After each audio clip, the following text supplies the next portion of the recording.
So, hello, thank you for coming in for my interview today. Thank you for So I having me. so I have 10 questions prepared for you. All right. Are you ready? Mhm. Can you share a bit about your background in dance or exercise and how it has experienced or shaped your mindset over time? So I started dancing when I was in first grade. I started off as a praise dancer, and then when I was in eighth grade, I started dancing in a studio. But like the environment was like, I didn't feel comfortable in the environment. Everything was really new to me, so I ended up leaving. But then my high school year, I started dancing. I got on the dance team. It just because the program just started when I got there, so I started dancing in high school full time.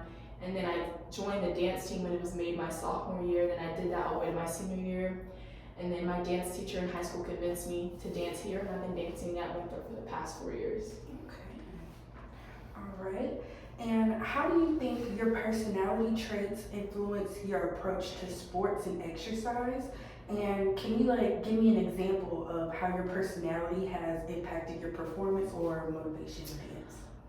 So I would say like especially being a dancer and like watching a mirror, like I'm very like nitpicky of myself and like attention to detail. So sometimes I feel like that sets me back because I think so much about little stuff that affects my performance. And also when I choreograph, like I like to be very specific about stuff because I think that way. So then sometimes it makes my learning process or like my teaching process a little bit longer. So I think that affects like my performance. And then also like I'm the type of person, like if you don't give me any like positive feedback on what I'm doing, I can't tell if I'm like doing a good job or not. So like I guess validation is the word to say. Like sometimes for me I need like vocal validation that I know I'm doing something right. So sometimes when I don't get that all the time, like I don't necessarily think that I'm bad, but I'm just like I'm unsure if I'm doing stuff correctly. So I always wait for validation. I don't really ask for it, which maybe I should, but I think that sets me back sometimes too. Okay. All right, next question. Have you ever struggled with performance anxiety or overthinking during an exercise or dance? And how did you handle that? I definitely say it's gotten a lot better now since I've been dancing here for 4 years. But at the very beginning, like being somebody who wasn't like as like technically trained as somebody else, I definitely did feel really anxious, like not just performing on stage, but like just doing combos in class, like going across the floor. Sometimes I would feel really nervous because, like I said before, being nitpicky, I'm like, do I look as good as everybody else? I don't really know. So I did a lot, but then sometimes it's like general nervousness because sometimes like as a dancer, it's way easier for me to perform in front of like strangers versus like dancers. So performing in front of dancers like makes me very anxious, especially my peers, because like if I mess up, I see them every day so I can like see them. But if it's like people's parents coming to a showcase, it doesn't bother me, but definitely. And what role does motivation play in your sport or recovery process? And have you ever struggled staying motivated? If so, how did you manage it? I definitely think it's very important, especially like to motivate myself. Cause I feel like as a dancer, always staring in a mirror, always having to like look a certain way or perform a certain way. It's definitely important to like motivate myself, like my mental health. Also, other people around me. Like, there's a bunch of other people like in this dance department that need validation, and sometimes when professors don't give it, it's good to like motivate your friends or like just people in the class to be there for them. But wait, what was this? The second question? It says, have you ever struggled with staying motivated? If so, how did you manage? Yes, definitely, especially like being somebody who has to be creative and like I have to create dances and like creative ideas like just off the dome. I definitely sometimes feel unmotivated to like sit down and like think of choreography that's like creative and innovative that's never been seen before. So yeah, I struggle with that a lot, but it just comes with taking my time and like really trusting myself in what I'm doing, because it's very often for people who like have to be creative, like we can't just run over and over and like have stuff for people to see, so it's definitely very hard. Okay. And what factors have influenced your level of commitment to your sport or exercise routine, and how do you stay dedicated during times of challenge or uncertainty?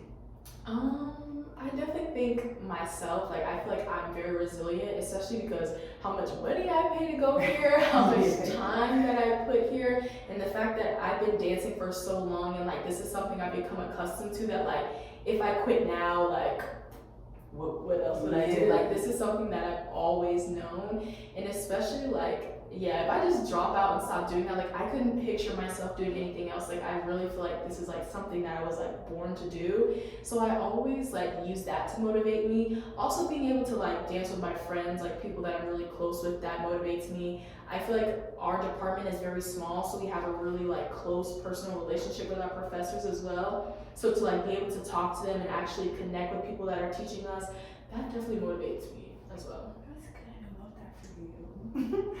All right. And how has your involvement in sport, exercise, or injury rehabilitation influenced the way you see yourself, both as an athlete and as a person?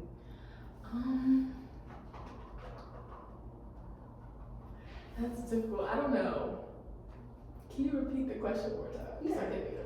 How has your involvement in, let me put it this way, how has your involvement in dance or injury rehabilitation influenced the way you see both yourself as an athlete and as a person?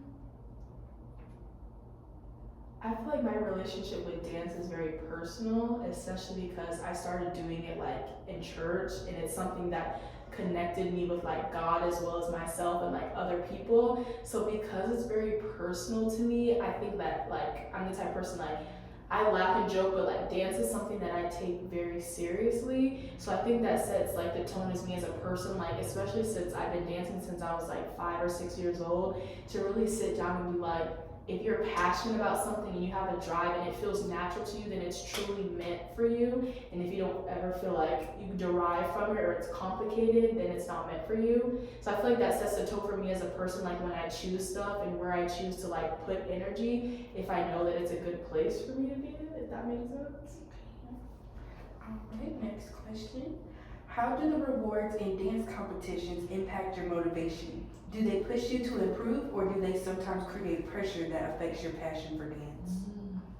So in like the college setting, we don't really get like awards unless it's like voted on from like peers, but like going to conferences or like getting accepted into like summer intensives or auditioning or getting the opportunity to perform, I see that as an award. Just this past weekend, like going to the dance conference ACDA in Charleston, like especially because I started the piece with a solo, and to like hear people give me accolades for that, that's also, I feel like, is an award as well. It definitely made me feel confident, especially because sometimes in like the winter performance setting, like I feel like, well, maybe just me personally, just how I am, I feel like we need more opportunities to like know that people know that we're doing a good job and like have confidence like instilled in us. I feel like that's something that our department lacks.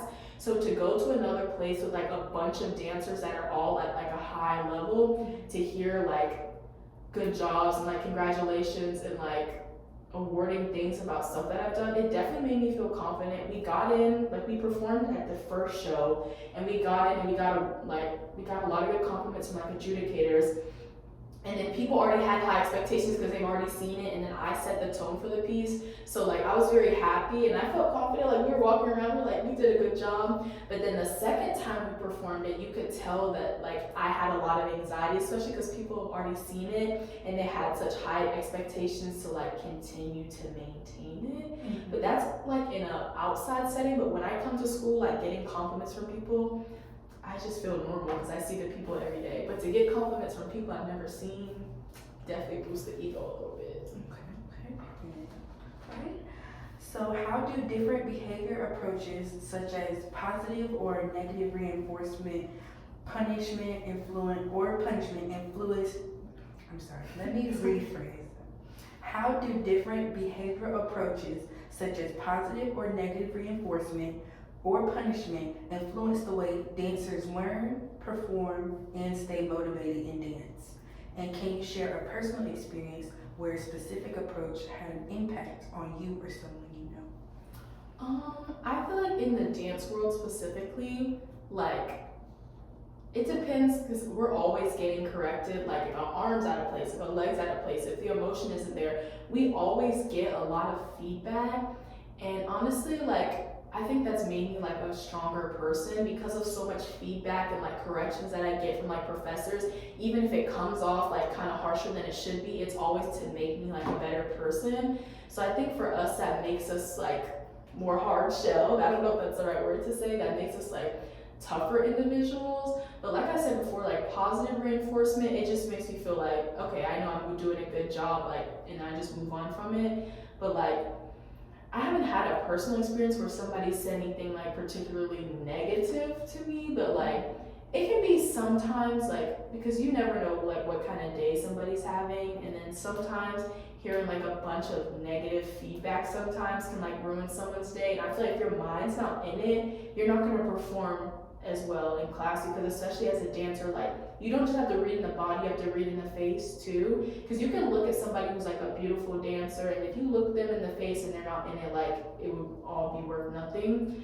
So I haven't had like a personal experience, but you know, like you're just having a bad day, and to get a bunch of corrections, and because your mood is affecting your performance already, to hear stuff from a professor is sometimes like agitating. But other than that, I feel like dancers are very strong-willed people because of all the like comments that we get from like your peers, from yourself already, because you have to watch yourself the entire class, from a professor or professional.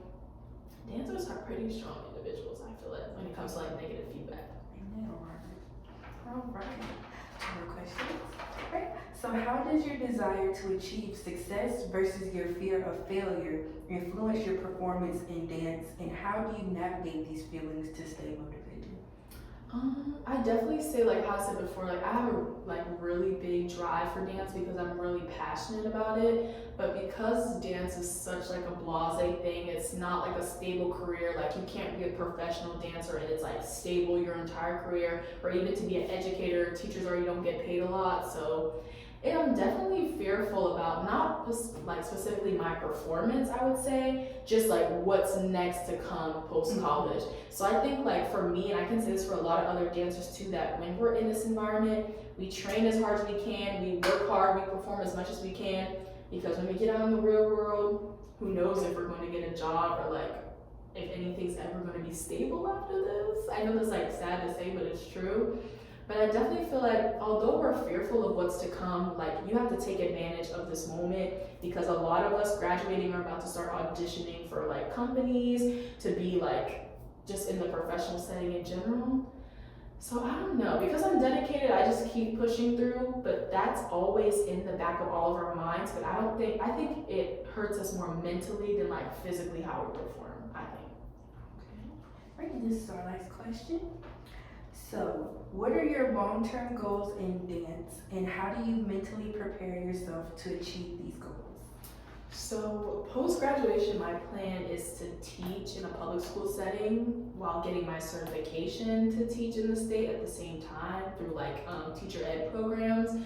But although I do have the aspiration to be a teacher, I don't want to like be in a classroom and just teach dance forever. I definitely want to like achieve higher education, like possibly getting my MFA, maybe seeing there's a lot of like local companies where you can dance like part-time and still work a job. I know for sure that I do want to teach, but there's a bunch of other opportunities out there in performing that I just don't want to like throw away after I graduate from here. But me mentally preparing for them is just making sure I'm being as professional as I can during class, to get good recommendation letters, making connections, like traveling to conferences and stuff, making sure to connect with people that are around me, making sure that I know like this is exactly what I want, and like actually taking extra time and dedication to prepare for it.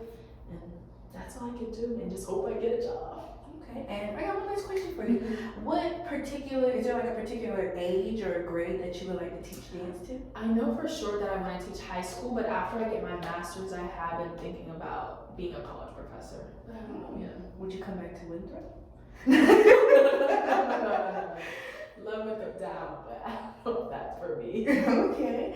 Well, that's all the questions that I have for you today. Again, I appreciate you for coming in and answering all these questions. Thank you so much. Thank you for having me.